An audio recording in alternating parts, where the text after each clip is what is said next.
ప్రకాశం జిల్లా మార్కాపురం పట్టణ శివారులోని ఇందిరమ్మ కాలనీ ఫేజ్ 2 లో నిలిచిపోయిన గృహాల పునరుద్ధరణకు టీడీపీ ఎమ్మెల్యే కందల నారాయణరెడ్డి శ్రీకారం చుట్టారు. ఇందిరమ్మ కాలనీలోని లబ్ధిదారులు ఎమ్మెల్యే సమావేశమయ్యారు. త్వరలో కాలనీలో అన్ని మౌలిక వసతుల కల్పన కోసం 40 కోట్ల నిధులు మంజూరు కాబోతున్నాయన్నారు. గతంలో ఉన్న గృహాల స్కీమ్ ను రద్దు చేసి కొత్త స్కీమ్ తో గృహాలు నిర్మించుకునేలా చేస్తామన్నారు.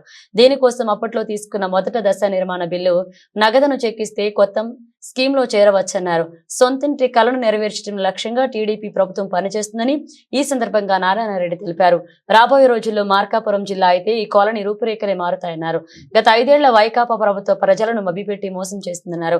వెలుగొండ ప్రాజెక్టుపై పూటకు అబద్ధపు మాటలు చెప్పి కాలం వెళ్లబుచ్చారన్నారు. ఇటీవలే కూడా జరిగిన సమావేశంలో ప్రాజెక్టు పూర్తయిందని వైకాపా అధినేత జగన్ ప్రగల్భాలు పలుకుతున్నారని దేవజేశారు. పునరావాస కాలనీలకు డబ్బులు చెల్లించిన నువ్వు ప్రాజెక్టు పూర్తి చేశావని ఎలా చెబుతున్నావని విమర్శించారు.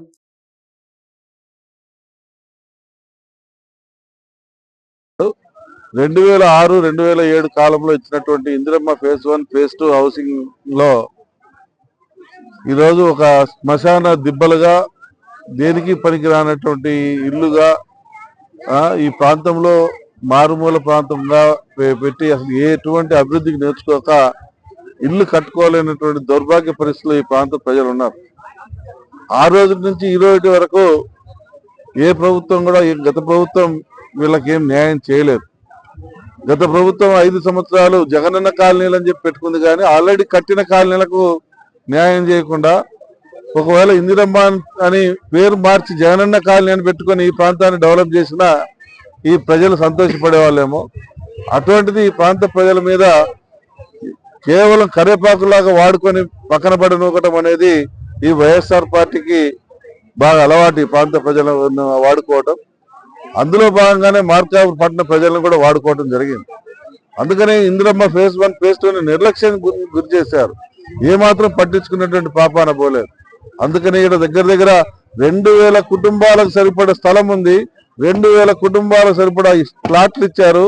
దగ్గర 1950 పైచిలకు ప్లాట్లకు నిర్మాణాలు వివిధ స్టేజీలలో ఆగి ఉంటే ఈ స్టేజీలలో ఆగి ఉన్నటువంటి నిర్మాణాలని కంప్లీట్ చేసేదానికి, సొంతింటికలను నెరవేర్చేదానికి ఏమాత్రం శ్రద్ధ చూపినటువంటి వైకాపా ప్రభుత్వం ఈ రోజు ముసలి కన్నీరు గారుస్తూ వెలుగొండ ప్రాజెక్ట్ ను పూర్తి చేసేవాళ్ళం, పూర్తి అయిపోయింది, ఆర్ఆర్ ప్యాకేజీకి నీళ్లు ఇస్తే ఆర్ఆర్ ప్యాకేజీలో డబ్బులు ఇస్తే నీళ్లు వదిలేసినట్టే అని ఇంకా కళ్ళబొల్లి మాటలు చెప్తూ ఇంకా అమాయక ప్రజలు ఉన్నటువంటి ఈ ప్రాంతంలో ప్రజలను ఇంకా మోసం చేయాలని చెప్పి చూస్తా ఉంటే వాళ్ళని ఏమనాలో మాకైతే అర్థం కావట్లే. మీకు ఎలా నోరుపుతా ఉంది? ఆ రకంగా సిగ్గు లేకుండా ఇంకా వెలుగొండ ప్రాజెక్టు పూర్తి అయిందని, అలాగే నీళ్లు వదిలితే నీళ్లు వస్తాయని, ఆర్ఆర్ ప్యాకేజీ డబ్బులు ఇస్తే నీళ్లు వదలొచ్చని ఏ రకంగా చెప్పగలుగుతున్నారో మాకైతే అర్థం కావటం లేదు.